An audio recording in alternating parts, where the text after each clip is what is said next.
All right. So for today's episode, we're going to be talking about our deepest struggles. And we're going to get a little vulnerable. Yeah. I mean, there might be a little bit of vulnerability there. Oh, there's going to be plenty. Yeah. Well, we're going to talk about like the past and current. Yeah. Right. So not only just because sometimes it can be easier to sort of talk about things that you've experienced in the past and feel like you've gotten top over or moved through, right? Much easier than sort of what you're going through right now, or maybe what you're learning about yourself, or challenges or obstacles or just really difficult things that you're learning about yourself at the time, right? They're a little bit more confronting to talk about. And I think the importance of us being able to do this is so that people don't ever sort of expect that, well, you know, to some degree, we have that shit together, that we're human just like everyone else. You know, I might at times seem to think that maybe I'm a little bit other earthly in the way that I view myself. But again, it's just to create that level of humanness, and hopefully people can resonate and maybe even see that, like, oh, it's cool to see like the process of being able to have these sorts of experiences and be able to move through, right? Because typically a lot of people, when they're in it, it's like there's a lot of judgment, there's a lot of like lack of hope that things can get better, or you can move through them, or you can progress through them, right? So we're not short on those experiences. I don't think anyone's going to be. No, absolutely not. Yeah. So and you would have gone through a fair few, having been in the modeling world and being, you know, working in self-development and mindfulness and, you know, doing ACT and like different forms of sort of coaching. You have to realize a lot about yourself. That the best coach is always, the first person is themselves, and they're the biggest guinea pig, right? It's like you've experienced what's been really, really beneficial to you. And I think that's a massive reason as to why do people typically go into coaching. It's like, well, I've found things that have been really, really beneficial and useful to me in my struggles. And while we talk a lot about those practices, it's like, yeah, there was definitely a lot more time where we were going through things, and even presently, right? And so people can expect that, you know, it's always going to be a journey. You're always going to, no matter how much you think you know or you've experienced. The shit never stops. And that's the beautiful thing about this journey. It is the journey and not the destination. And when you think you've got there, think again, because it will smack you so nicely. And that's the thing. New levels, new devils. We've heard the ego rises, so does the knowledge rises, so does the ego. Knowledge rises, so does the ego. So it's about learning it, emptying the cup, learning it, emptying the cup, learning it, emptying the cup. Yeah. And that's a big part of the learning process. It's learning and sharing and divulging, but also being able to own and accept, you know, all the other stuff that you've had to work through along the way, right? But you were in modeling for such a long time, and that strikes me as an industry where it's not as cut and dry as I take amazing pictures and I do amazing videos and I get to do these cool things and I get to travel and I get to, and again, I think maybe the modeling thing is a little bit more different than it was during, you know, the main time of which you were modeling, right? Very, very different. Social media has sort of changed the game a little bit. Trying to act like I'm like super old, like a dinosaur. Wow. But like, yeah, it's not roses. Like my girlfriend's a model, and I get to see, you know, it's not all just, you know, the lifestyle and like taking cool photos and meeting cool people and like blah blah blah, right? Absolutely not. So you spent a fair bit of time traveling around, and I dare say, I probably a lot of people would have looked at you and gone, "Oh fuck me, I'd trade places with this guy in a heartbeat." But there's always these little do you know, right? Yeah. Yeah, man. My biggest struggle, if we're going to go straight into the biggest struggles, my biggest struggle was 2008 in LA. I just got signed to LA Models, and they signed me for 3 years, got an O1 visa. And my dream, I waited a good 3 or 4 months maybe for that visa to come through. And that's it. I thought I had made it. My dreams were going to happen. I'm going to move to LA. I'm going to make it as an actor. I'm going to be a big model. I'm going to keep traveling around the world. And then when I become famous, my plan is to then impact the world and support people around the world. And I thought that the idea was become famous so that you have a voice and then you can impact the world. So that was like a means to an end? Yeah, like my idea was that if I become an actor, because I was really into self-development already before that, right? So I was like, if I become an actor, then I'm going to have to learn about myself. So I started acting. Because the best actors were able to go into different emotions and act in certain ways. And that's what I thought. That was the idea that I had, right? So I was like, if I become an actor and I make it, then people are going to literally see me and go, wow, they're going to listen to me. And then if they listen to me, then I'm going to be able to impact and influence people. So I thought I had to go here in order to go here, which is what I really wanted to do, was impact people. So you didn't feel like you could impact people unless you had clout, notoriety, a big following? Well, I did. I didn't even know what a following was back then. Like Instagram wasn't. Well, again, there. So you just proved my point, right? True story. Yes, Instagram wasn't around until, what year did Instagram come out? Oh, I don't know. It started, but you got to remember. 2011? It started off as a photography app. Yeah. And then it transmuted into what it was now. So when it started to get used as what it is now, probably a few years after what it actually initially got started as. Yeah. So yeah, back then Instagram wasn't around. Like, we didn't have to post certain things. It was like, if you were showing up and you were professional and you did your job well, you're going to book more jobs.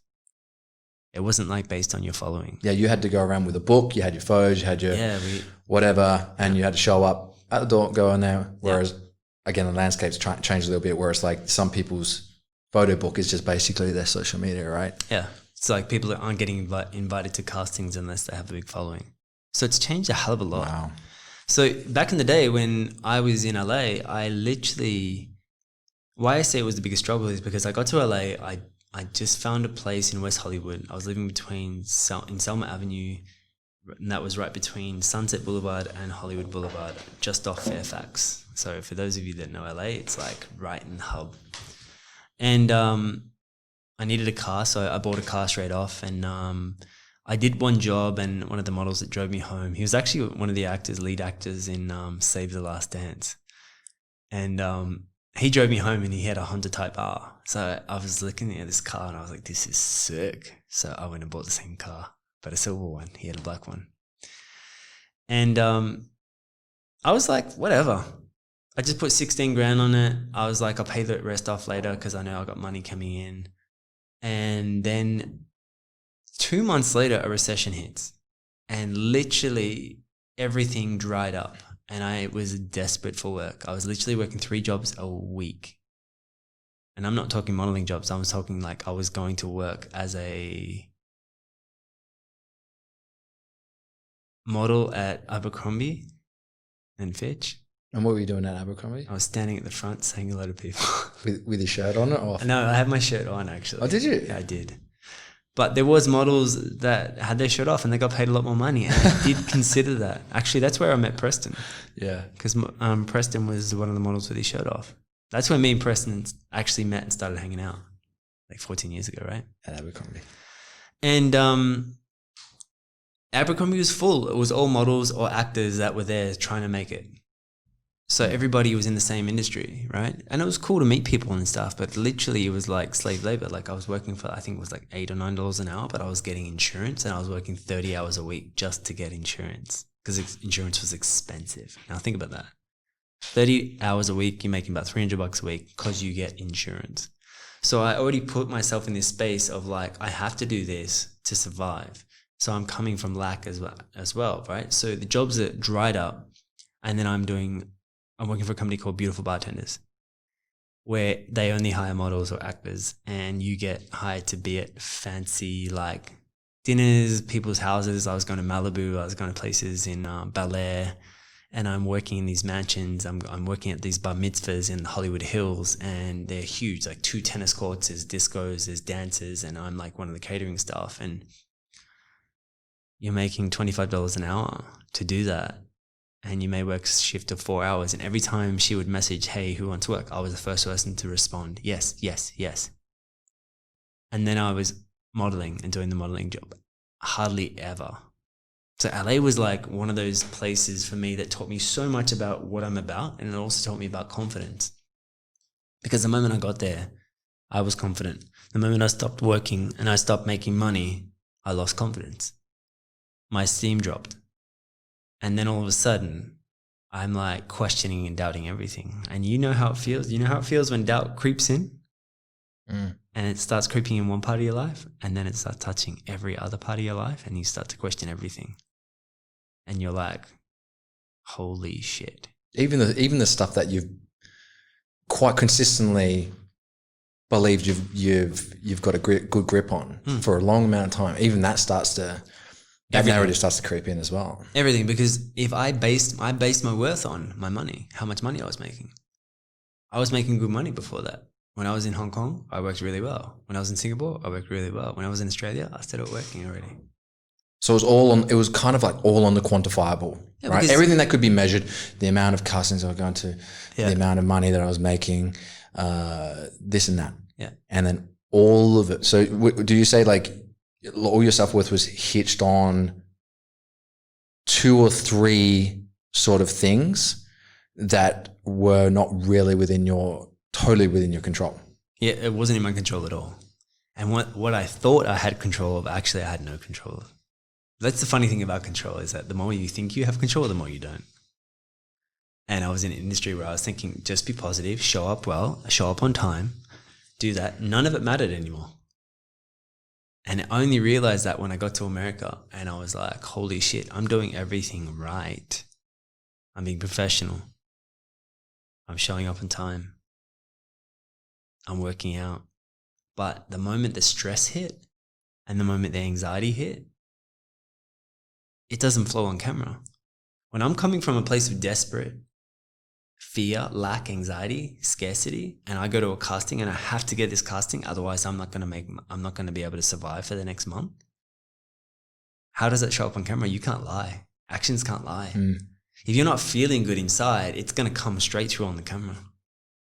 So when I was going for castings, I was going, like when I was in Australia, I was doing acting lessons and I was booking commercials. But I was confident. I was like, I'm going to book this, I'm going to get this. And I practiced and I had fun with it. And that's the key. I think I had fun. And when I had fun with it, I was flexible. When I was in LA, I was stressed and I was in scarcity. And because when I was in scarcity and stressed, it came across on camera. And guess what? My fears were actually showing up right in front of my face. So every single time I went for a casting and I'm seeing actors that I recognize, then I compare myself. Shit, so-and-so from here.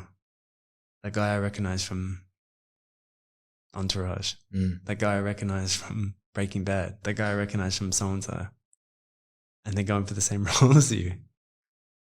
And this is what I'm saying. So many people say, fake it till you make it. It's bullshit. Don't fake it till you make it. Own it, heal it, transform it, and then show up with it. And so many of us try and do that. We just try and act our way through things. Energy doesn't lie. And being in LA, working 3 jobs, Abercrombie & Fitch, beautiful bartenders, modeling, taught me about what it really means to be confident. What it really means to have self-esteem, not basing it on outside things. Now, at the time, I was in hell. I was like, why is this happening? Wrong question to ask. And when I had to go to the next stage, and when I finally was like, you know what, I've had enough, I stuck around for a good 1.5 years. And when it really hit me, the ego hit me, was when my agency called me up one day and said, hey, we've got some models that are from out of town. Can you come and do you want to earn some extra cash? And I said, yeah. They're like, can you drive them to the castings?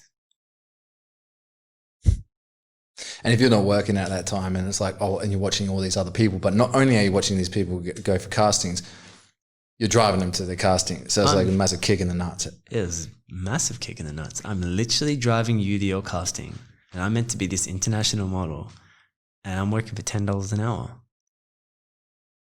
But I took it, and I took it because I was like, I need to make money, and I didn't have a choice. My back's against the wall. Did it trigger you, or did it like humble you, or what? It triggered the shit out of me because my ego got smashed. Did you ever think about moving back to Australia? Or were you like, nah, I can't, because then it's going to be like, it's me failing, right? Did that ever creep in? It did a couple of times that I was like, I haven't tried New York yet. So I was like, if I'm going to do this, I'm already here. I might as well try New York and see. So I left LA and I was just like, you know what? Maybe this is not my market. You know, because LA is one of those places where it's like you're either white, black, Hispanic, or other. That's what they would get you to tick when you go to a casting. And I was always in there walking into the casting like, what do I tick? Because I'm Australian but South African with parents that are Cape coloured. So it was extremely confusing, and that's when I was like, well, okay. Well, maybe I'm not working because I'm ambiguous and I don't fit into white or black or this or that. I'm not commercial enough. So I was like, maybe I'll try New York. So I go to New York and I got an agency. I signed with major models. And they were a great agency, quite big. And a lot of their models would get campaigns with Ralph Lauren. Mm. And when I got there and I was like, okay, this is a new start. You know, it was real modeling. And I'm not to say that LA was fake modeling, but LA was way more geared towards actors and very commercial. New York was actual like fashion week, proper castings where it was like what I was used to. And I ended up working a lot more in New York than I worked in LA. So automatically I learned from LA, cut down your expenses. Well, live below your means. Yeah. Because what I did in LA is I went to LA and I just got an apartment for a pretty expensive apartment at in West Hollywood. Then I got a car and I was just like, bills were just checking in, bills and bills and bills and bills. You know, it actually got to a point where my car got repossessed. Really? Yeah. Like that was one of the worst days because I literally had moved out of my place and I was actually staying with Preston. And I was staying with him until I figured stuff out because I was going to move to New York. And they were chasing me for payments. And I couldn't keep up with the payments because I was trying to work as many days like as I can. There wasn't enough hours in the day with how much money I was earning. And I wasn't getting any modeling jobs. And I was waiting for checks to clear from modeling jobs that I had, but they were taking so long to pay. And the companies were calling me like, hey, when's the next payment coming? I'm like, yeah, it's coming. You know how that feels to get chased constantly for money from someone? It was like the movies. If you had your time over again, what would you have done differently as far as like the car, right? Did you buy a car that was probably more than what you should have? Yeah. I didn't need it. You didn't need one? Well, I needed the car because you need to get to castings. I didn't need the kind of car. Like, I didn't need to spend $25,000 on a car. Yeah. But we see so many people do that. Yeah. Like, we see so many people, I've seen so many people in network marketing come into new money. And they've got, some of them are earning exorbitant amount of money, but their IQ, their financial IQ puts them in even more financial stress, even though they're earning more money, like 10 times, 15 times more income than maybe at one point that they weren't, 7, 8, 10, 12 times more. But their lifestyle's no less stressful because they've just overextended, putting themselves in this trap, right? I've definitely seen that a lot. People really just put themselves in tight positions, just not being a little bit more frivolous. And that, again, that's a bit massive ego thing, right? It's like my identity teacher on this, and these would look like this and that. But then the quality of our lifestyle just takes a beating. Well, that's what took a beating. It looked all good. So imagine this. Did you feel like you had to maintain it? Yeah, you had the car. I didn't think like, shit, I should get rid of the car because I was like, I need a car. But you got the car, you can barely afford to drive it because I was barely struggling. And then on the other hand, every single week, maybe every second week or at least once a week, I get a parking ticket. Because I don't know if you've seen the signs in LA. There's like, don't park here before this time, but not before this time, but not after this time, but not around They're confusing. This time. Like there's a lot happening in LA that's very confusing. Oh yeah, so to us, it just got me so like to the point where, and don't park here on a Tuesday, and on a Wednesday it changes, and sometimes you forgot how many times I got parking fines and like bills were building up. And when you're coming from lack and scarcity because you're in fear, like, I'm trying to make money, it just accumulates. It gets bigger and bigger and bigger until you actually go, I need to change something.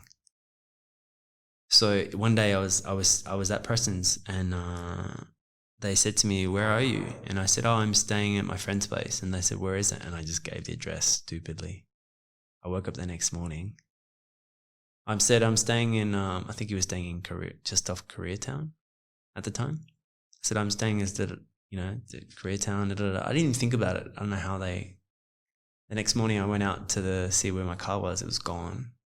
My heart dropped into my stomach. They took it. That was a huge ego hit. Did you like ever feel like you're a victim? Like, did you get into a victim mentality at all? Nah, this is a different. I did, but I didn't blame them. I beat myself up. I was like, how stupid can you be to first give the address? But I was also like, I couldn't see anything around it. I was just like, this is so fucked. And I was like, what was lucky for me is that the people that sold me the car, because I didn't have credit, because I wasn't from America, they actually, and didn't tell me, that they actually were what would you call it? A guarantee? Yep. Guarantor. So they basically vouched for me if I couldn't take the payments. I didn't know that. So if I stopped paying it a while ago, they would have to take care of it. So I didn't know that. And they sold me the car, and then because I didn't have credit, because you can't just buy a car unless it's all cash. That's why I gave like 16 grand cash. They were like, we'll take care of the rest. But you have to pay it off monthly. And I was like, okay, cool. So I ended up moving to New York. And from there, like, started working more. I worked way more effectively. It still wasn't like amazing, but it was a lot. I could survive in New York. And from me surviving in New York, I was able to like get my money back up, and I did Fashion Week, I did other jobs there. But what I realized again, it was like, then it was one of those things where I was like, what am I doing? And I watched a movie, and it's probably funny you laugh at this, but it was Eat, Pray, Love. Yeah. I only watched that when I moved to Bali because everyone used to make references to that and have jokes. So I was like, I better watch this. Yeah.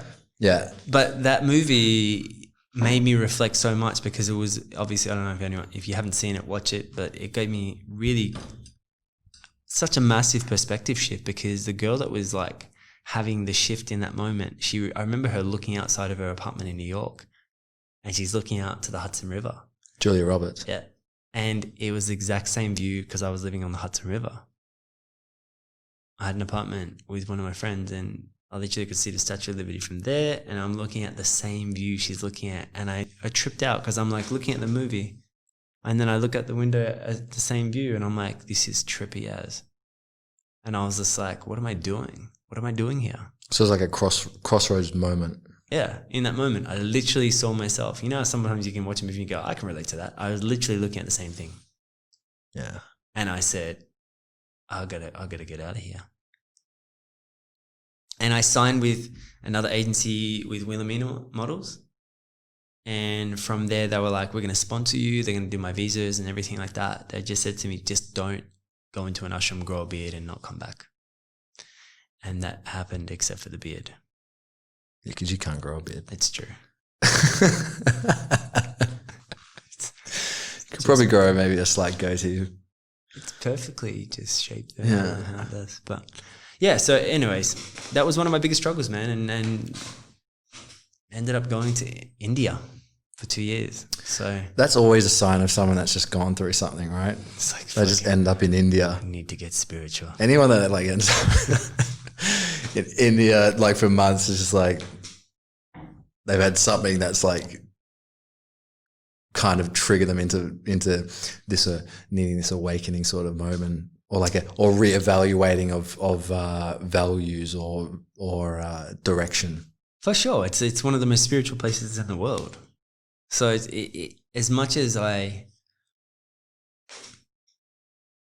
thought I was only going to be in India for like 3 months, and it ended up turning into 2 years. I was doing Vipassana, and I was with a monk in Leh Ladakh, which is like in the mountains. And I had to ask myself these questions. What do I want? What is it? Am I going to go back to America? Am I going to do this? Am I going to do that? Am I going to go back with this agency? And I really had to sit into meditation. And I think that's what got me through the struggle. And I think for everyone listening or watching, it's to ask yourself, if you're going through an uncertain time or you're going through a struggle right now as well, ask yourself, when you're still, be present and go, what is it that I want to create? Who do I want to become? There is so many people out there that are not living a fulfilled life because they think that they can't have it or they don't deserve it. And this is why we did this episode, because we're human. We're as human as you. We all have the same insecurities, the same lack of fears and judgments about ourselves, if not more. And from that experience of India, I don't want to go too far into India, but from that experience, it got me to really look at what I'm doing with my life. And that's when I started doing like more yoga. I was already doing yoga before, but I did my yoga like teacher training. And from there, started my life coaching course, which was an online program for the next 2 years. And here we are today. How many years ago was that? New York was 10 years ago. And into India 8. India was, yeah. I went to India Tuesday, so it was 8 years ago in India. Yeah. So it was massive learnings. But I'm so glad I went through it. At the time, I was like, I hate this. I was at the worst part of my life. I was broken, not confident, just questioning everything. But I had to go through it in order to come where I'm at now. And that has made me who I am today. And that has made me stronger in who I am today, and understanding my values and what do I value. And, you know, what I realized is that that's not the lifestyle that I want. I don't need to have the extravagant things. I love, like, this is why I live in Bali. The fact that I don't have to wear shoes. I ride a scooter. My lifestyle is way more important to me than having, and there's no disrespect to people that have material things, but than having material things. And it's not to say I don't like material things, but I don't think it's more important than me and my happiness. Yeah. So it's just like you're trying to live within a different value set and placing maybe things as more of a priority that quite clearly weren't. I was living in something where I didn't know my values. When my mind thought that if I got this, then I would be happy, like a lot of us do. I was thinking, when I achieve this, when I get this, when I make the $1 million, when I have this, then I'm going to be happy and successful. And it looked great from the outside because people from watching from Australia were seeing this and seeing me on pictures and billboards and this, and Emile's doing so great. Oh my God, he's so lucky. Little did you know, Emile was struggling. Yeah. Yeah. That whole world, it's just like, it's so fascinating. It's just like, you just got to put yourself in front of these people and just let them stare you up and down, and just like, it's such I don't know how I'd go with just like walk in front of like a panel of people and have them just staring with a notebook, taking notes on how I look. Yeah. And that whole concept is fascinating to me. But it was great. It really taught me so much about myself. Like, I want to write a book about it because I think the whole experience taught me about acceptance. It taught me about learning how to be unattached from the job if I didn't get the job, how it didn't affect my self-esteem in the end. It taught me about resilience. It taught me about people skills, how to open up conversations. Like I started reading books on self-development back then because I was like, how can I communicate? How can I connect? How can I become that person that they remember? So that in a sense became the catalyst. And for a lot of your own change, that if you didn't experience that, you may not have had the opportunity to develop those traits, which typically a lot of people develop traits when their back's being forced up against the wall. Yeah. It's like, okay, I'm going to have to grow. I'm going to have to develop this trait. I'm going to have to. It's a matter of survival in a sense. Yeah. If you check into most of the speakers that are big now, and even like one of the biggest life coaches in the world, Tony Robbins, he's a coach now because he had an abusive mother. Not many people know that. Most of the speakers, most of the coaches that are teaching now have gone through something themselves. The reason why I'm an emotional intelligence coach is because I was shit with my emotions, because I didn't know how to regulate. I didn't know how to respond. I would react. I would take shit personal. So this is what I'm saying is like, it's everyone that's at where they're at now started from somewhere. They had a drive, they had a desire. Well, that's a big thing with, I think so many people, they think they need to get over their inadequacies and their insecurities for them to find their purpose. So it's like, okay, I want to find my purpose. But what's getting in the way is my inadequacies and the things that I judge myself on and all this stuff and the things that I don't like about myself and all these things. When it's a good chance that your purpose is in that, right? What are your insecurities and inadequacies? Do you have an opportunity to be able to overcome them?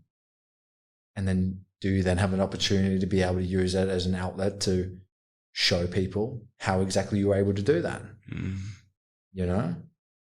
So I think that's the funny thing of like, and I know for me, like a lot of my inadequacies and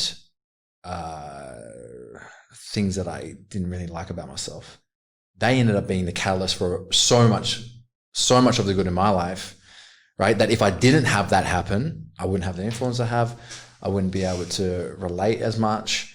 And again, like it provided me with purpose, but at the time you don't really see it as that. You see it as like, oh, this is getting in the way. This is an issue. This is annoying me because I can't progress if I'm dealing with these things, as opposed to, well, it ended up setting me up for the best years of my life. Absolutely. So let's go into your struggle, Mr. Ben James Kelly. Well, if anyone has seen me speak at events, I'm sure there's a couple there. Well, there's a number of people that over the years would have seen me start crying in front of large amounts of people, uncontrollably, almost like clockwork, right? I think the first time you saw me, I think that was one of those occasions. For a lot of people who do know me, they know my story. Quite open on a lot of my stuff. I think hopefully if you're tuning in, it's probably a big reason why you're showing up, because I like to think that I'm pretty transparent and pretty open with a whole bunch of things. Probably in my mid-20s, struggled, had a bit of a bout with depression.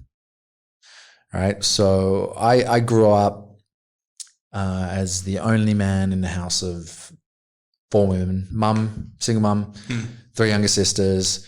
I wouldn't say I grew up in necessarily the safest area, but definitely not safest area. In Perth?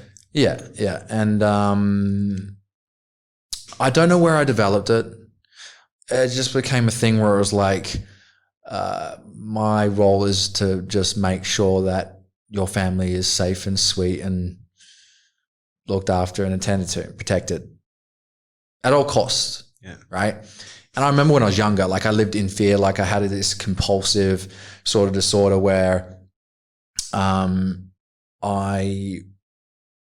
if I stepped on a crack, something was going to happen. Something bad was going to happen to my family.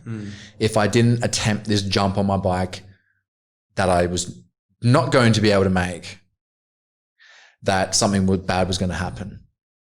My whole days were like governed by something in my head telling me, do this or something bad's going to happen. And that was my way of me as a young man gaining some sense of psychological safety for myself, because I didn't feel as though I had that.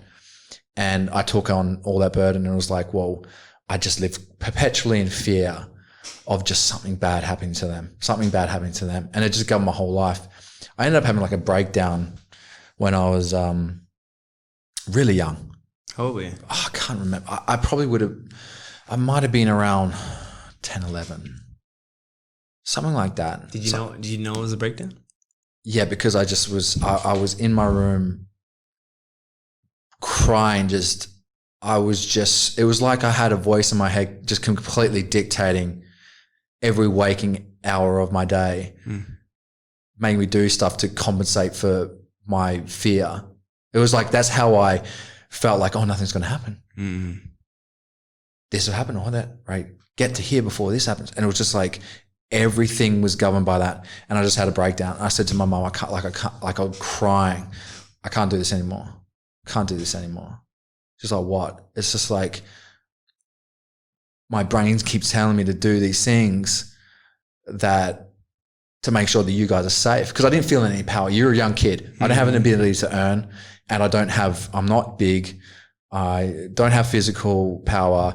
I have no way of protecting them or making sure they're sweet. And because I didn't have any of that, I didn't have anyone in my life that made me feel like they could, I took that on, but I just wasn't in a position to be able to provide any of it. So I gained it psychologically, and it formed into a compulsive disorder, right? Everything then became governed by that, because that's how I felt safe. So that's why I formed this.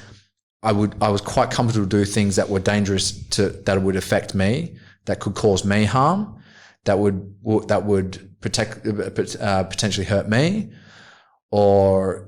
but it meant that psychologically I felt that, I feel that won't happen. It's like right? It's ridiculous. It's like this ultimate thing of like, I'm trying to control everything around me, but it's ultimately like, were you anxious as well? You must have been anxious. No, I just my worst nightmare was something bad happened to my family. Yeah. Like I remember, and again, like we talk about, like I'd pray like every day, and I said this prayer in my head that many times. You used to pray? Yeah, I went to a Catholic primary school. Yeah, so I started off, and slowly over down the tracks did I deviate away from that. But I used to remember I'd go to bed every day, I'd kneel down, I say a prayer, dear God, please make sure that my family have a long, loving, fulfilling, fun, enjoyable, safe life. And if anything has to happen to anyone, let it be me. And this is like, I'm a young kid, and I'm already like, the thought of that happening was unbearable, whereas just like my self-sacrifice was just far easier to feel as being the case, right? That transpired into adulthood. That transpired into adulthood, where I fell into, again, like the rigid manhood sort of script, right?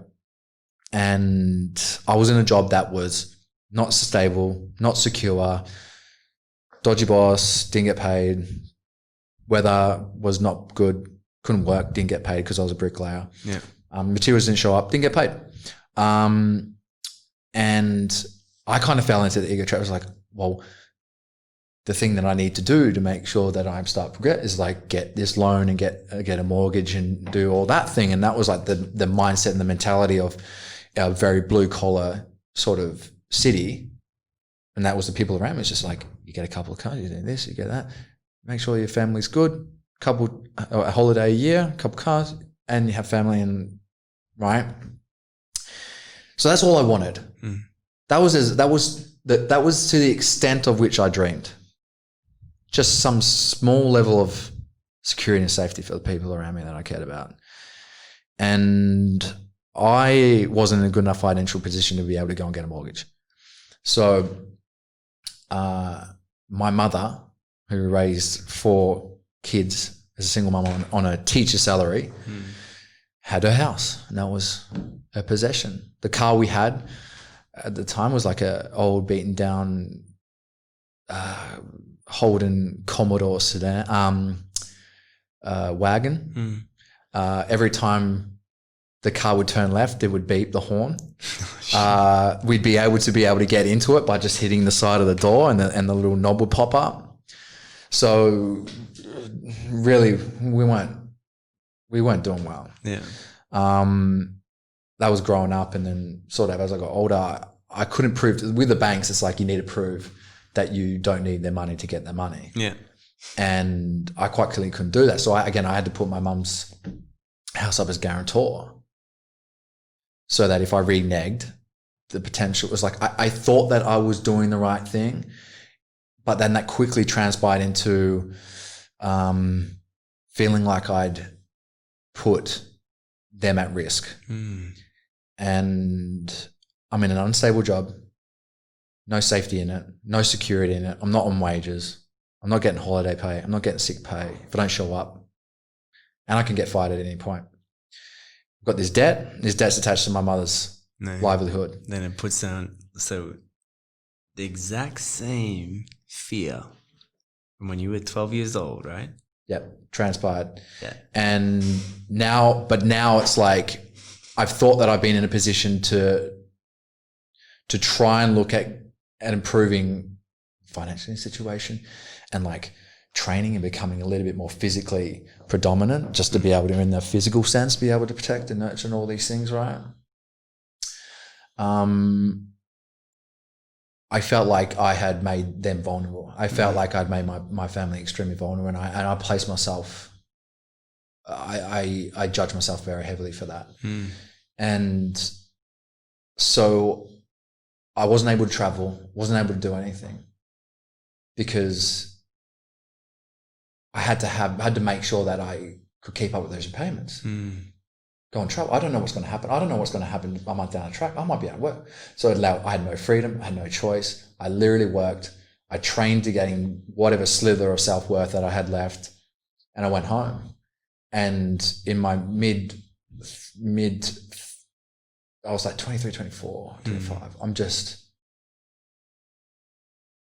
fucking miserable. It felt like rock bottom. It felt like rock bottom. I felt like the script that I had written for me, I wasn't fulfilling it. Like, and I think that's a big thing with a lot of men. It's like that we create this rigid script, and if we deviate from it, we're a massive failure.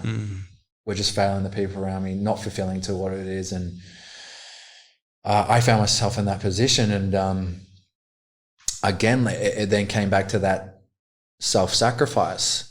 I couldn't see myself doing that job for another 40 years. My back was already ruined.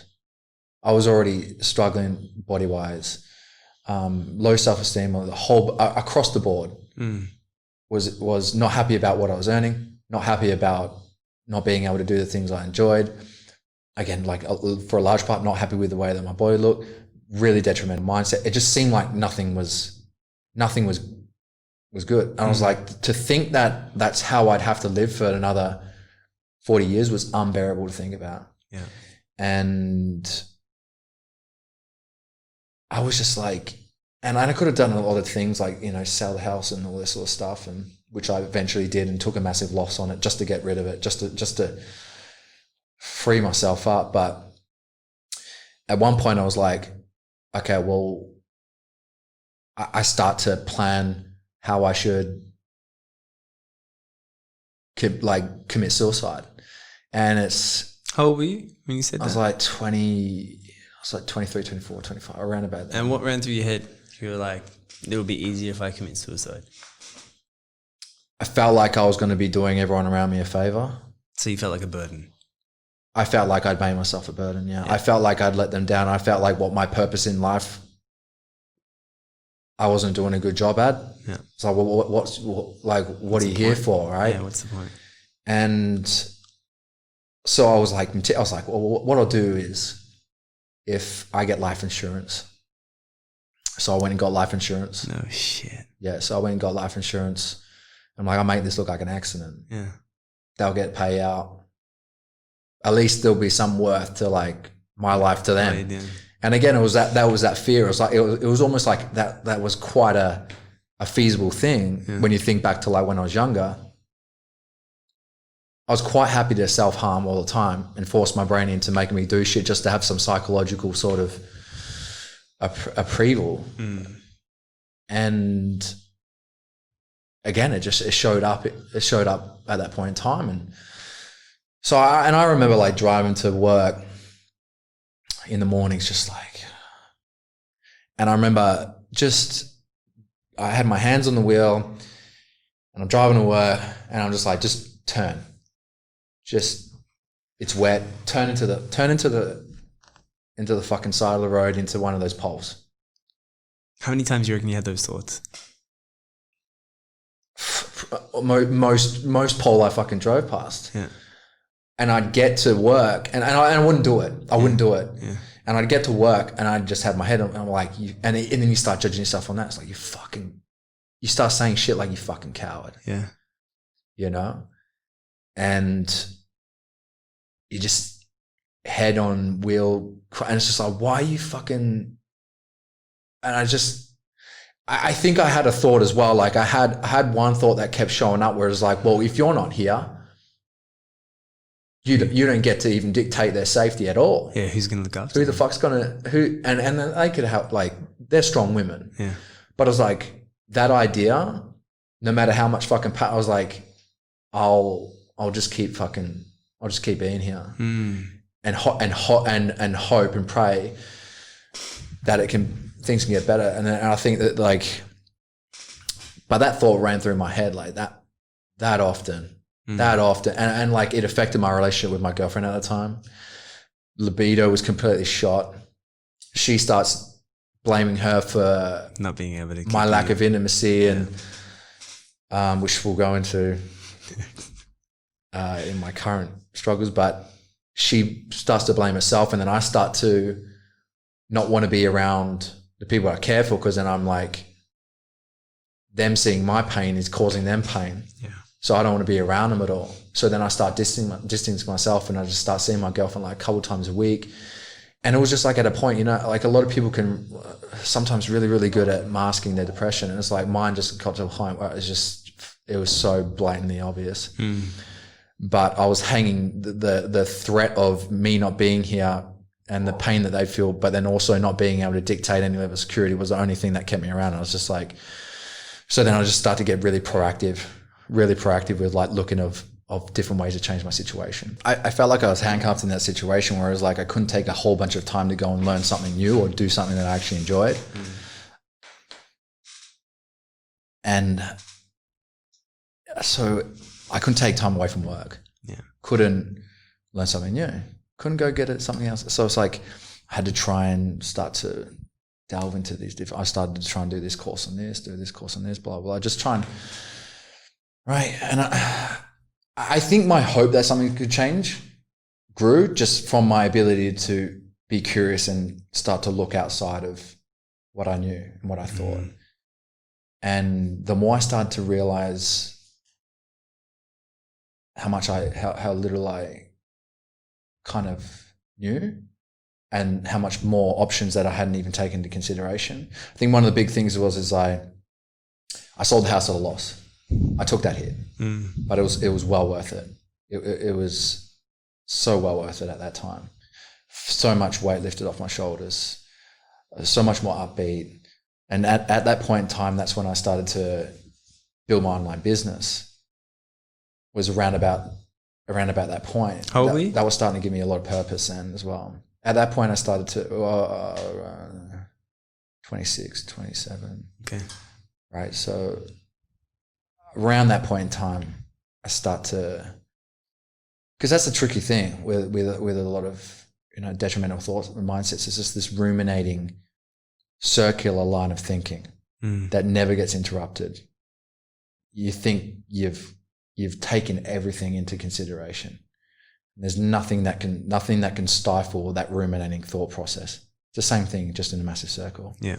And the longer it goes on without nothing being able to stifle it and add new to it, that could potentially alter it, change it, that's when it just starts to get deeper and deeper and deeper. And I think eventually over time, it's like I found things that were able to stifle my circular line of thinking that was really detrimental. Just to be able to go, you've not exhausted all possibility. I think when you feel like you've exhausted all possibility, that feels that's tough, right? Yeah. And that's a hard thing when you just don't interrupt that circular line of thinking, that detrimental line of thinking, but from being curious and understanding that you probably haven't taken everything into consideration, right? When did you stop having suicidal thoughts? I think like when did that shift? I think when I alleviated that pressure, and I actually found I felt like I had purpose. Like I started to do something on the side. That was the thing about one of the big things as to how I ended up in the industry I'm in right now was I didn't have a lot of time to commit to trying to do something or learn something or go back to studying. I just didn't feel like I had that ability. I was able to do this on the side. I was able to do this in the pockets of my life, and it was something I was passionate about. It was in health and wellness and all these sorts of things. And it was serviceable to other people. And I was like actually useful. I was useful to people. My existence was actually it felt of benefit because I was just like, you're getting some sort of value from me being in my experiences. And I think when I look back, like what I mentioned before, it's a big catalyst for my success and my influence and everything was me having an opportunity to overcome my insecurities and my inadequacies and my challenges and my depression. And that's what having that was the opportunity that led into what my purpose was. And without it, unequivocally, I wouldn't be where I am. I have the things I have and have the life that I have now if I hadn't experienced that moment. And it kind of feels like if your arms were chained to a shovel and the key to unlock the chains of the shovel were just deep down on the ground. Yeah. And the only way to go and get the chains off and your hands released from the shovel is to start digging to the depths. And eventually you'll be able to get there and have and unlock the key and gain this new level of freedom. And that's what I felt like happened. It's like I almost had to, like my building blocks came from rock bottom. So rock bottom was like, that became the base.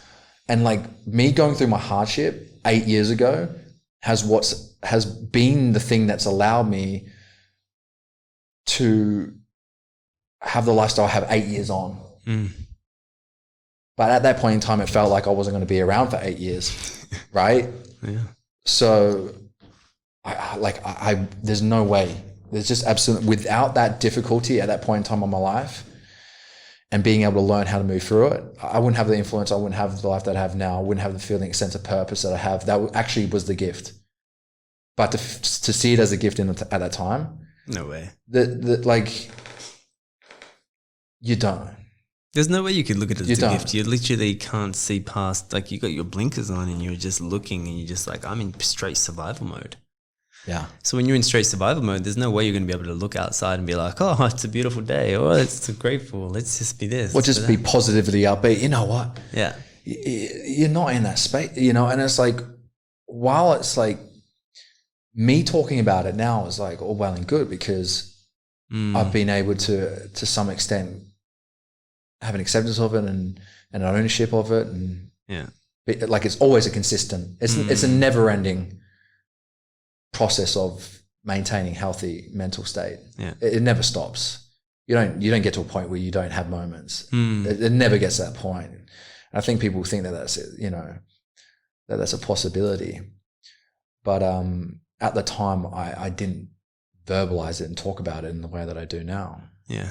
Right. And so, well, you never really can talk about it while you're in it. This is the thing about vulnerability, right? And so many people out there, and there's coaches out there as well that will be all vulnerable and shit and crying on camera and sharing. And I'm like, yeah, cool, that's vulnerable. But unless you've learned the lesson, unless you've learned how to deal with that, then all you're doing is you're sharing chaos. You're sharing things to people, and people aren't going to get your message.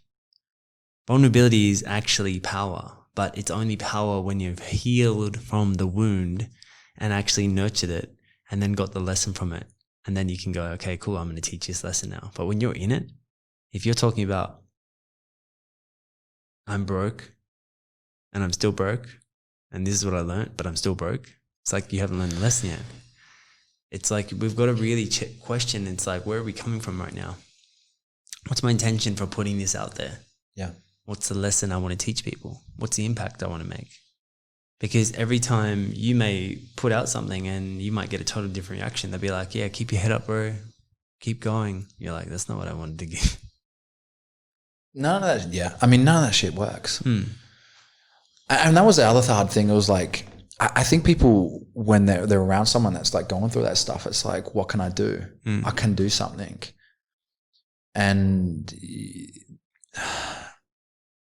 like, again, like that was the hard thing. It was like, my family were like, my girlfriend and my mum were like, how do we help him? And when it just compounds, it's just like, they feel a sense of hopelessness. Yeah. And you're watching that, and it's like you're trying to snap yourself out of it as much as you can. Snap out of it. Like fucking, like you're trying to bully yourself out of being depressed. And it doesn't work like that. It must be super frustrating and painful to watch someone that you love so much and not be able to help them. And that was the hard thing. Then you start to be like, well, I'm just going to take myself out of your vicinity. Yeah. That doesn't help. And it was horrifying, like watching my girlfriend just like take so much blame herself. Yeah. Like I think back and I'm just like, I cry on stage. I call her out. Like I spoke about it and I was just like mortified. I was like, and I love her to death. Like she's one of the most amazing people. Like we've still got a good relationship. And I just think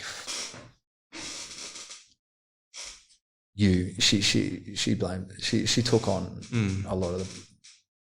And again, I think that's what a lot of people do when they find themselves with a family member that's going through that sort of stuff. But or even a partner. It's like you want to be able to support them or help them. Yeah. But look, I mean, I'm grateful that I was able to be fortunate enough to have the support network around me and the desire to stick in there, just to stay in the fucking game. I think it just got to a point where just like staying in the game was like a massive victory. And then like it was 2 years after that from being suicidal to traveling the world, having a job to having an income I was earning online that was out earning what I was earning in my full-time job that I hated. 2 years, 180, another extra year. Mum's retired, just from fucking staying in the game. When did you realize you were out of that full? You're like, yo, I'm clean of that.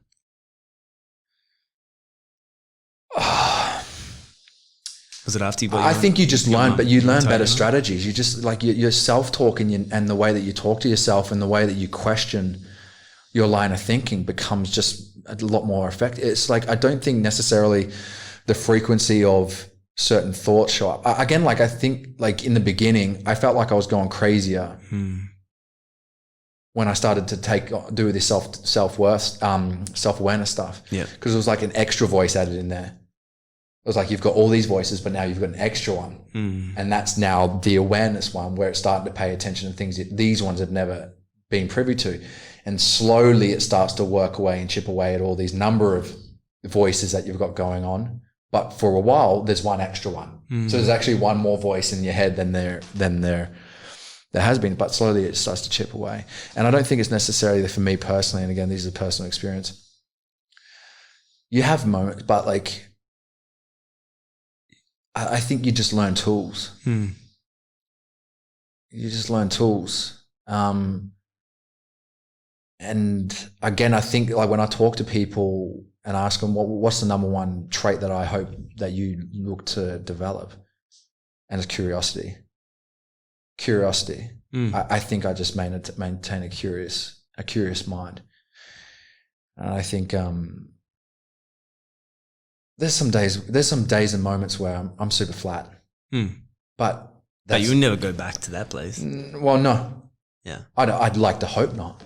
But though, the difference is the knowledge that you've got, the awareness that you've got, the emotional intelligence that you've developed through practicing, through learning, through growing, through amplifying yourself, educating yourself. You may have days that were that bad, but the difference is you're not reacting to it. You're not reacting to the old wound like you used to. Yeah. And this is what for anyone watching, it's always going to come up. It's never going to go. It never disappears. No. You just get better at responding. You just get better at dealing with it. And I think this is why, I mean, even for myself, when I think about like that place that I was in LA when I was desperate and the fear was super real. The same with you. It's like, you'll never go back to that place because you learned the lesson. You got the lesson. And as long as you keep evolving and keep learning that lesson and keep, like I said, new levels, new devils. It may come up again and might trigger that story again, but you'll be like, oh, okay, what did I learn from the last time this happened? Bring that lesson in. Take it with you from your past and apply it again and again and again. Yeah, you get a reference point. And it's like when you've battled through something like that, you're like, oh, I've done it before. Yeah. Right? How many times? How many times have you felt like this? Yet you've then felt like this afterwards. Like one of the big narratives that I used to say to myself is like, instead of like when shit used to show up or happen, or I think like it was going to get in my way or impede my progress, which most people create the narrative, like how people feel is typically there's some sort of narrative that they created. And then we challenge the narrative and hopefully make sense of it. Is that I just used to say to myself, I was like, how funny is it that this can happen and you still get to where you want to go? It wasn't how fucked is this that this happens and it's going to stop you from where you want to be at. Right?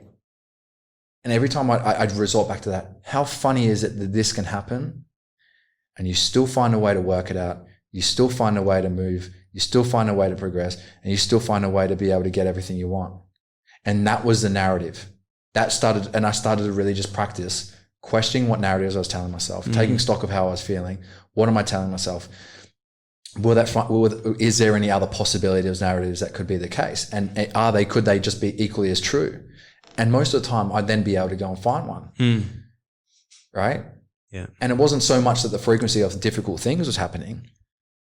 It was just my inner dialogue and my inner self-talk. I just developed inner dialogue and strategies that were just a lot more useful. They weren't necessarily positive. They were useful. And again, it was like, I thought about like a shitty time and then I had enjoyable time. I was like, you've experienced shitty times before and then you've enjoyed really good times. Right? That's 100% true. And you can go and find it within your life in a number of, across the board. You can find it if you look for it.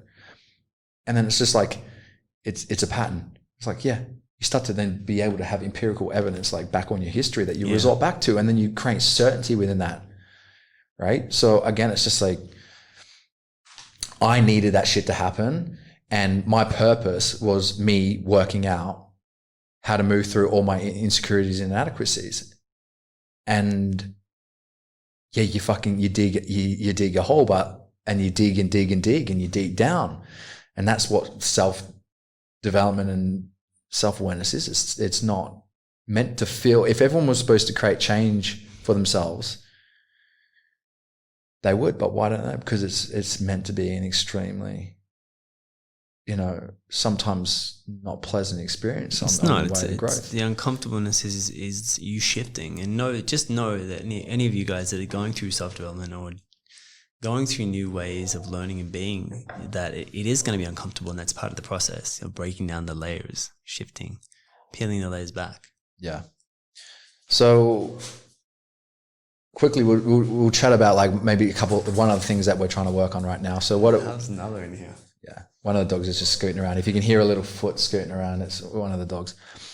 Wait, I'm gonna have to let her out because she's about to start going. Okay, so what's the big thing that you're kind of working on, or puzzle that you're kind of, or trying to work on, or the thing you're focusing on for yourself right now? What am I focusing on right now? I'm in a relationship and noticing that things are coming up for me, and I think we discussed this in the podcast earlier, but discovered something new. Oh my god, I'm gonna kill those dogs. I discovered something new, which was attachment styles, and I did a test. Well, we did a test the other day. Yeah, we did over dinner. Yeah, we all did a test, and the attachment style that came, I did the test first, and it said it came out with. So there's 4 attachment styles. For those that don't know what attachment styles are, we all have different attachment styles, and the goal is to become secure. But there's other attachment styles. So there's dismissive avoidant. There's anxious attachment or anxious preoccupied, and there's fearful avoidant. So you do, and then secure, and then there's secure. That's the goal. That's secure, right? So I did this test, and I noticed that in my relationship, the deeper I go into my relationship, and I'm noticing things coming up for me that haven't been prevalent before. They haven't been there, and that's because I've been damn good by myself. And that's where also I was saying to you earlier, I was like, I felt confident. I'm cool. I'm by myself. I can be by myself. But that's also apparently a trait of dismissive avoidant, where you literally just avoid any intimacy or connection because you're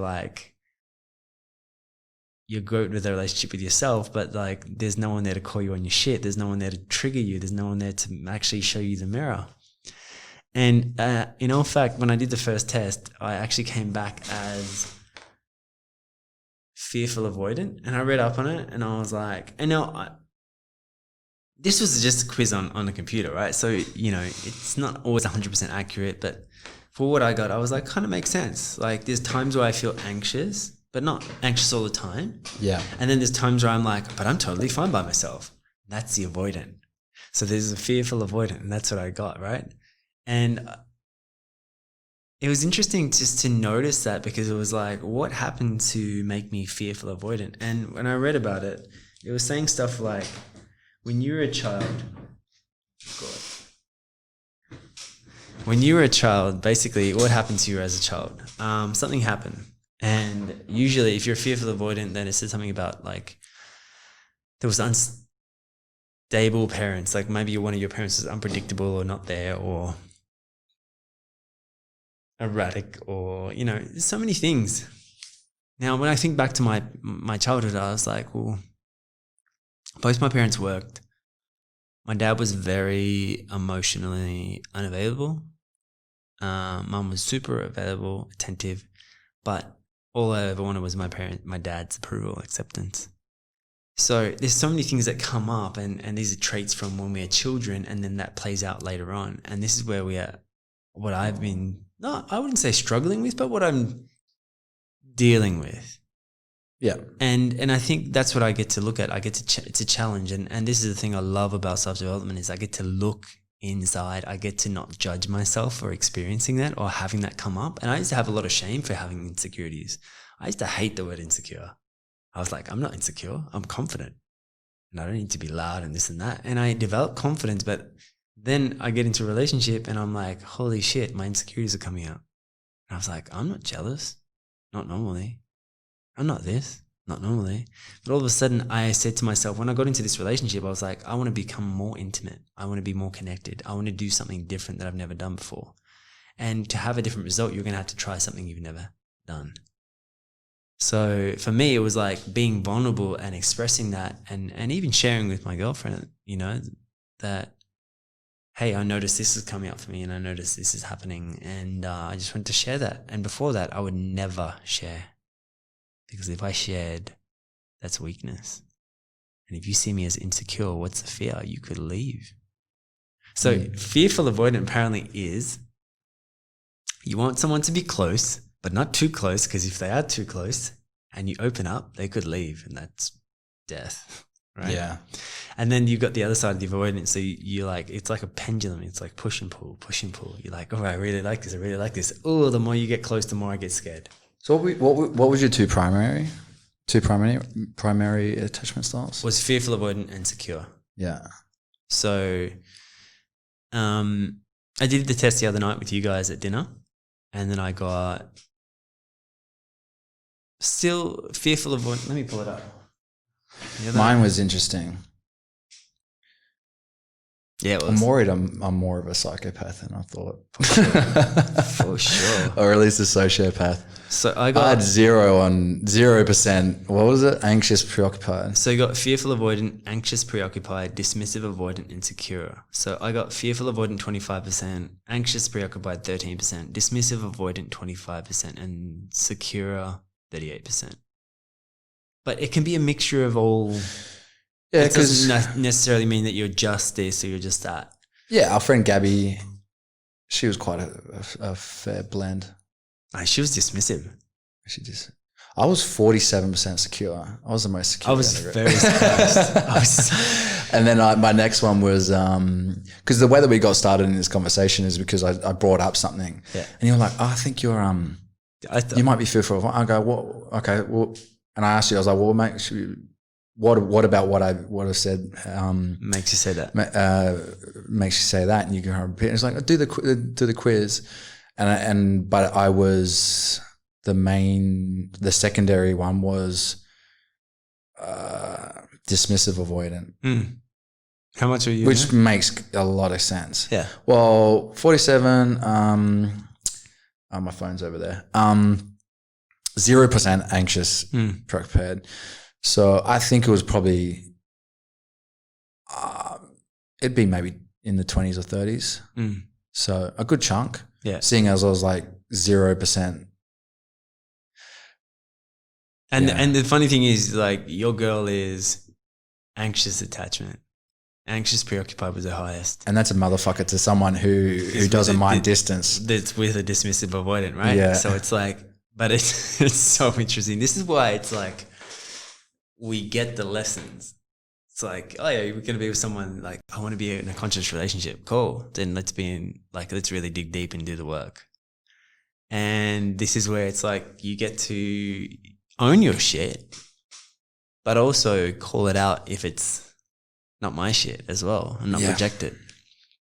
Well, that's a big thing. Is like with the dismissive avoidant and the anxious attachment, is like one reads the other one's behavior as like being too needy, trying to be possessive, and the other one sees the distance as like not wanting to be near me or not wanting to be touched. Right? What's wrong with me? And there's like this judgment of like who needs closeness more than, and one needs sometimes more distance, right? But this is interesting, Ben, because a lot of men out there, when women do go chaos or where they do lose their shit or do get emotional, what do men do? We run. Yeah. We're like, I don't know what's going on. Shut down.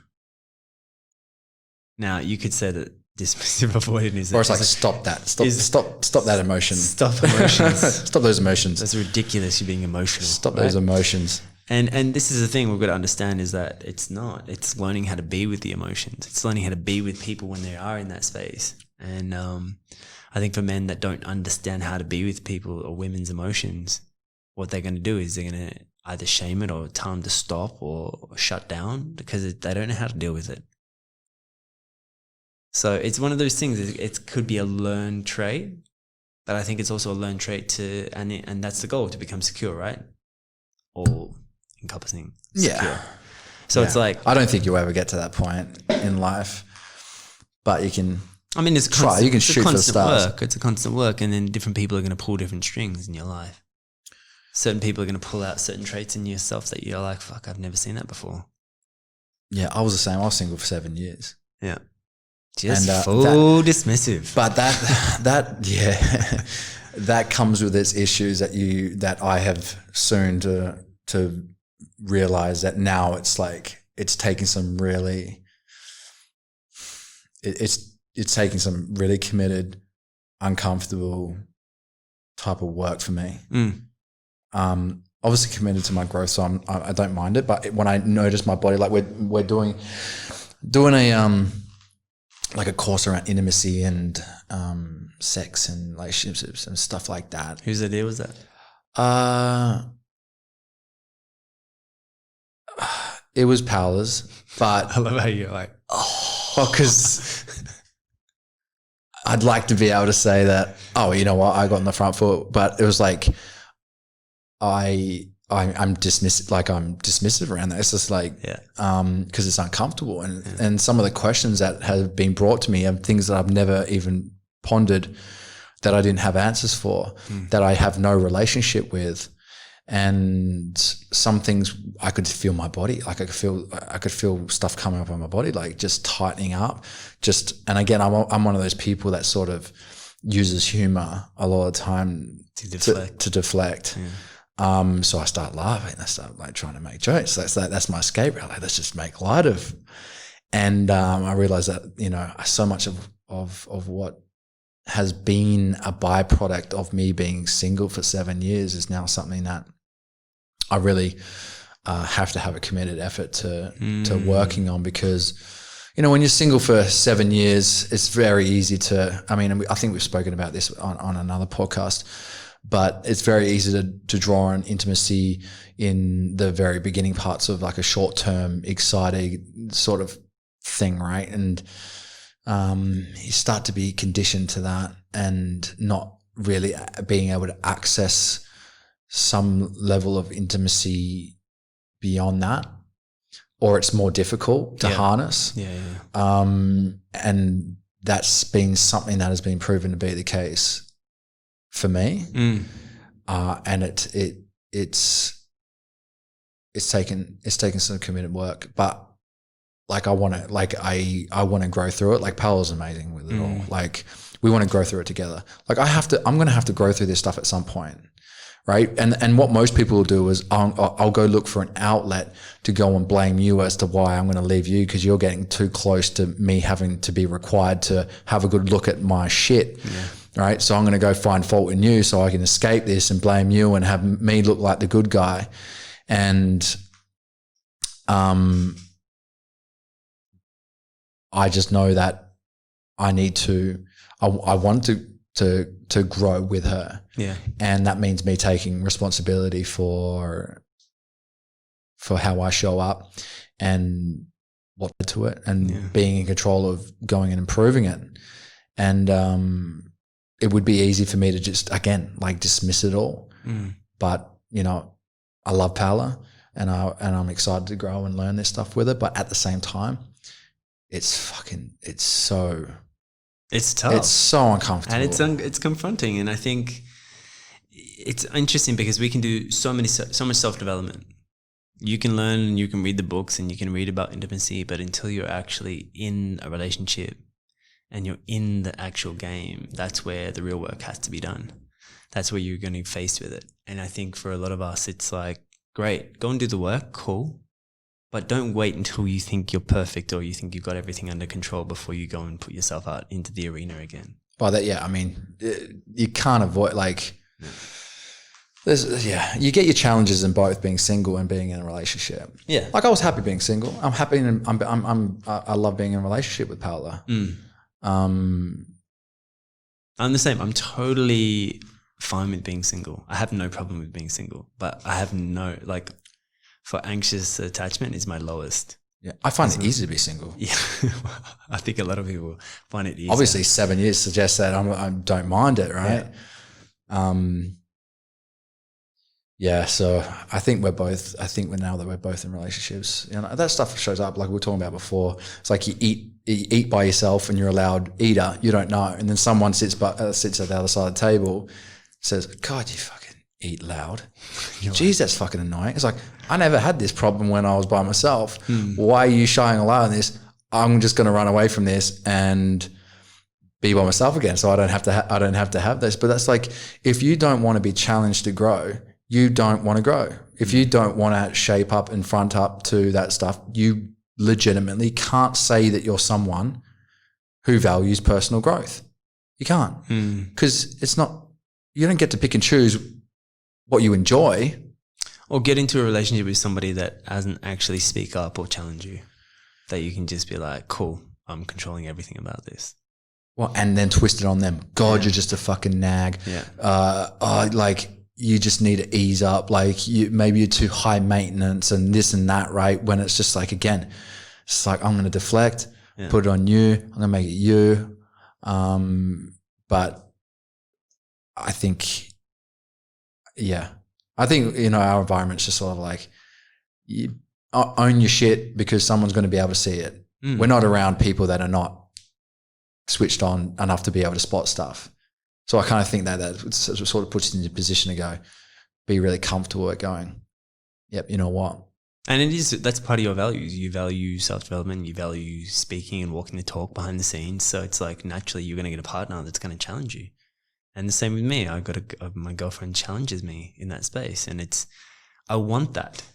Yeah, you choose that. I don't want to have someone that's just going to listen to everything I say and say yes, yes, yes, yes, yes, yes, even though it's nice. And pander to you. Even though it's not. Well, there's no growth in that. There's no growth in it. And in the end, it's like, that's where it's like, there's no growth, then there's no fulfillment, there's no reward, there's no going to another level of being and creating. And I think relationship is about that. It's about relating. It's about understanding. It's about compassion. It's about listening. It's about being with that person through the chaos and vice versa. And I think that's what I value about relationship is being able to go, I can trust my partner that they're going to be with me whether I'm losing my shit or not. Yeah. And to be able to support me to go to that next level when there is a pandemic like now. So yeah, man. So I think we pretty much hit it on the head with both of our past struggles. That was just one of our biggest past struggles and one of our just one. Our main struggles now that we're going through, and not even a struggle, I'd say a challenge that's challenging. Puzzles that need entertaining. Yeah. So, but it's all fun and games when it comes to human life and progression and learning about yourself. It is. Sometimes, it's not all fun and games. Sometimes you're like, God damn, I'm in hell. And it feels like that, yeah. So, but I mean, this is going to be obviously something that we continue to talk about over the time because we are in our process. So we're always going to learn things along the way. Again, we spoke about some of the things that we're just recently learning that we had no idea about as far as like attachment styles and what ours are and what could cause them. So I'm sure we're going to learn a lot more over the time and then create an outlet through this to be able to talk about it. Yeah. So you guys, if you guys found this episode helpful or you had something that come up for you, make sure you guys comment below.